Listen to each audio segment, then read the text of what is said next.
The second Saturday in the month of November, in the final month of this 2024 college football season, after the unveiling of the first college football playoff rankings, not just this year, but in the 12-team era of the expanded college football playoff. So every game adds on that significance now in the eyes of the selection committee. And if you want significant, you want the SEC on Saturday. Let's start late night in Baton Rouge. A night game in Death Valley inside Tiger Stadium is one of the most vaunted atmospheres you will find in the sport. You know what makes it even scarier for the opposing side? A live tiger on the sideline. Louisiana's governor is going to reportedly bring in a live tiger to the game, something the LSU team used to do, and they have a live tiger on campus, Mike the Tiger, but it's not even that tiger.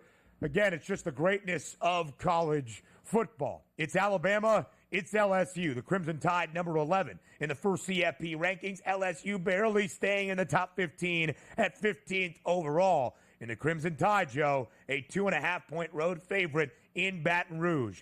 It's an elimination game of sorts. De facto, even in this new era, both teams already have 2 losses this year. We might see a 3-loss team into the CFP, but you would need some help. So to keep your season on track, who gets a victory tomorrow night inside live Tiger Stadium? So I don't understand this line at all because as far as I'm concerned, there is literally nothing separating these two teams that would warrant Alabama to be laying a field goal on the road. So what you're telling me is that Alabama is 6 points better on a neutral site? If we're considering 2 to 3 points as a home field advantage, like, are you kidding?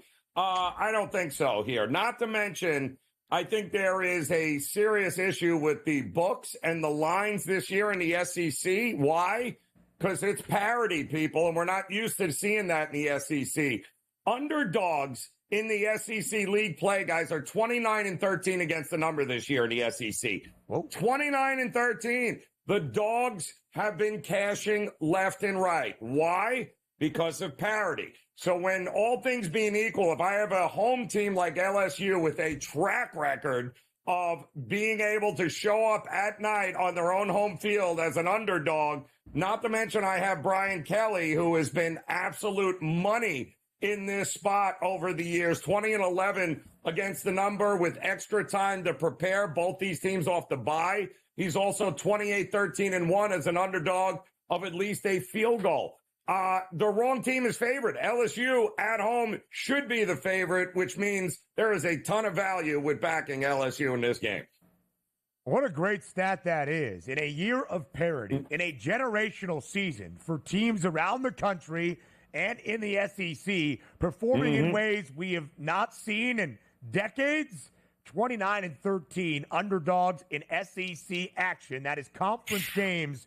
That is huge against the number. Joe, I think we see some points. I'm having a tough time getting a read on this game. LSU's defense was better, and then Marcel Reed ran for 62 yards in the second half and 3 scores, who also is mobile. Jalen Milroe, who ran for more than 100 last year against this LSU defense, that is better under Blake Baker, but still has some issues. And Alabama did stifle and shut out Missouri the last time we saw the Crimson Tide on a football field 2 weekends ago, but they allowed at least 24 in their previous 4 SEC games. Don't have a great read on that, but that underdog stat in SEC conference games this year, important to note. Might it carry over to our next spot that we will go to in the Grove and another top 20 showdown between Ole Miss and Georgia. The Bulldogs, 2.5-point road favorite in Oxford. Total 55 and a hook. 2 really good defenses on display inside the Grove on Saturday afternoon. And yet, Joe, here we are again. Road team a slight favorite, less than a field goal. How do you break it down? Well, I don't know whether or not they're both play or not because Lane Kiffin sometimes is a little goofy like this. But, I mean, is Trey Harris or Jordan Watkins? They were both listed as doubtful early in the week. We know that their running back, Henry Parrish, won't play. But having Trey Harris and Jordan Watkins on the outside would be huge for Ole Miss, to say the least. I think this is another one of these where the play just stuck out to me. It's the most obvious. How are we getting over 55.5 points here? Nobody wants to give this Ole Miss defense any credit, and yet they are one of the best havoc-wrecking defenses in the country this year. They show it time and time again. Not to mention, we got a quarterback who has the yips here for Georgia. How many more interceptions is he going to throw over the next couple of weeks? I think what that's going to force Kirby Smart to do is make this all about time of possession. I don't think he's going to have him dropping back at all, causing against this defense. I think this becomes a one-possession game throughout. I just don't think we're getting over 55.5 points here, Ben. I think the defenses are going to be the story in this game. Georgia's defense has been so much better. I still think they would have been fine last week against DJ Lagway in Florida. They do get a bump, of course, from playing Aiden Warner in the Gators team for a good majority of that. But to Joe's point, Ole Miss's defense has been elite. We know that Lane Kiffin and the Running Rebs offense does that. They run. They have so many plays in a game, which puts added pressure on a defense. Ole Miss has been on the field for 645 snaps this year. It's the third most usage a power conference defense has seen, and they are allowing just 4.4 yards per play. Every other defense in the country that has been on the field for more than 600 snaps is allowing at least 4.8 yards per play. And the Running Rebs are the second best rushing defense in all of college football, and Georgia has struggled to establish the run so far this season. We've got so many good games to get through. We will fly around the country up next. But, of course, it's a significant Saturday in the SEC. There are five undefeated teams at the FBS level left this year entering Week 11. Miami is one. Indiana is another. Army, BYU, and, of course, Oregon. We'll talk about all of those teams up next here on the Early Line on a Football Friday with a preview of the College Saturday slate.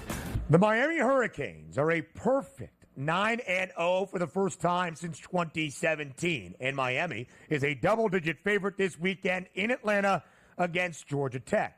Now, Tech often seen as a very good underdog. Of course, they won outright in Dublin Week 0 to start the year against Florida State. They have been a dog 3 other times since that. They have not covered the number. Will Miami continue its role in the ACC, Joe, on Saturday against the Yellow Jackets?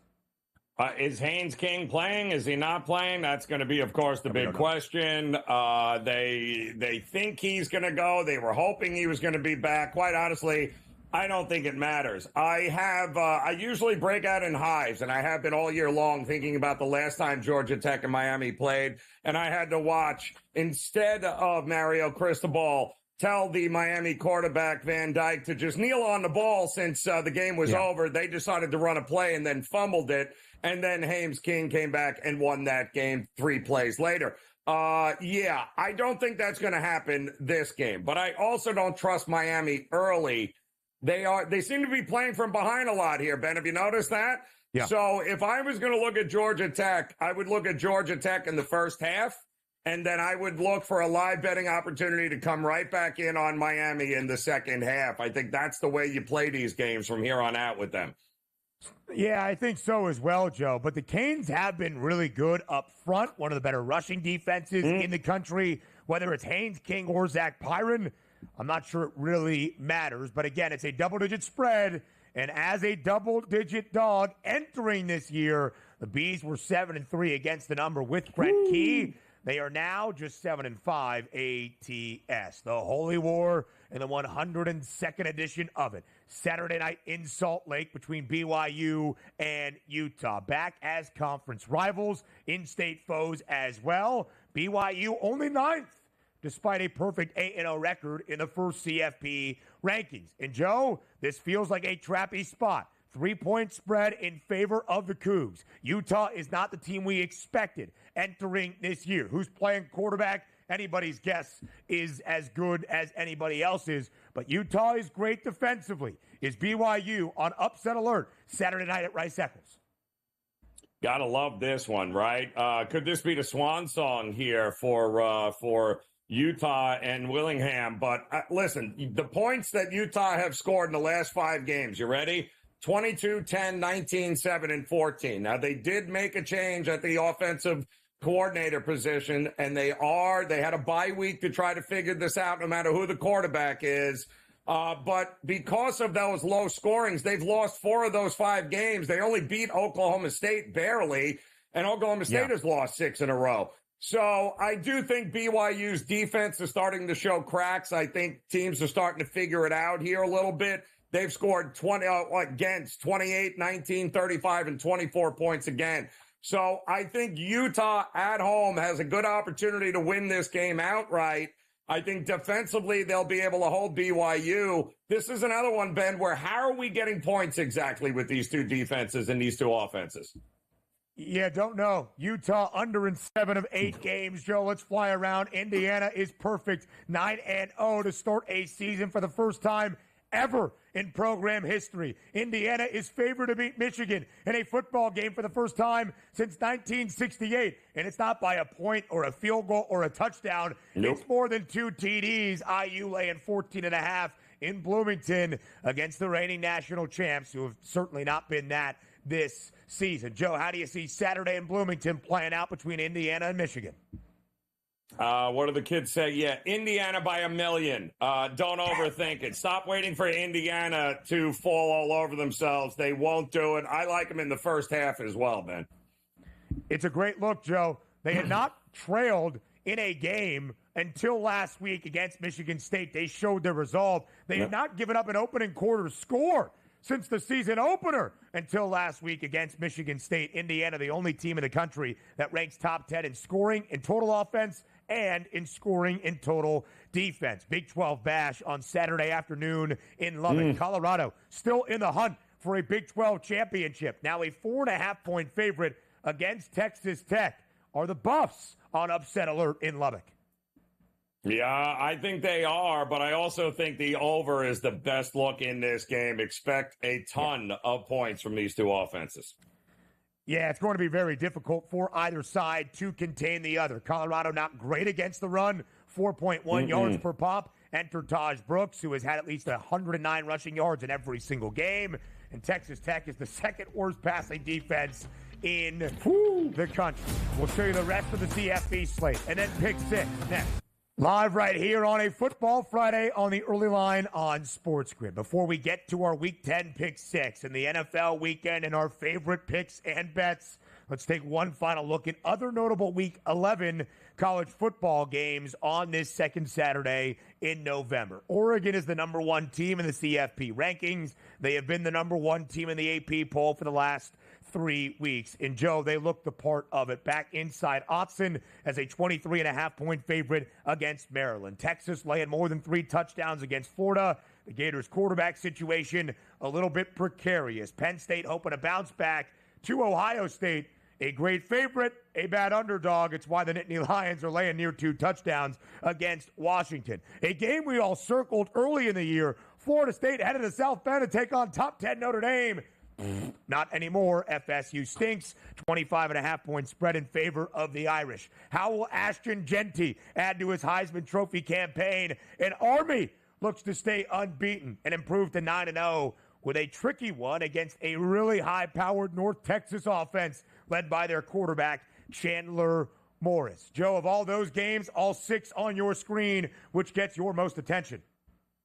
Well, I just want to apologize ahead of time for those UF folks that might be watching right now.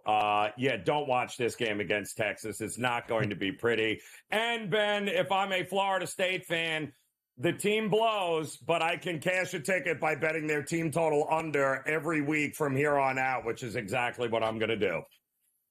Yeah, listen, I bet it already. It was 13.5. It's now 12.5. Yep. I actually took it under 10.5 because it was a sprinkle of plus money. If DJ Lagway even plays, he was carted off with a hamstring injury. They're listing him as questionable. It was not as severe as they once thought. You got to be carted off for a hamstring injury. You're not nearly 90%. And you're playing a Texas defense that is still incredibly stout. If it's Aiden Warner, listen, he's a smart kid, right? The transfer from Yale with Florida bloodlines in his family. Both his parents were Gators, as we learned on the broadcast last week in Jacksonville.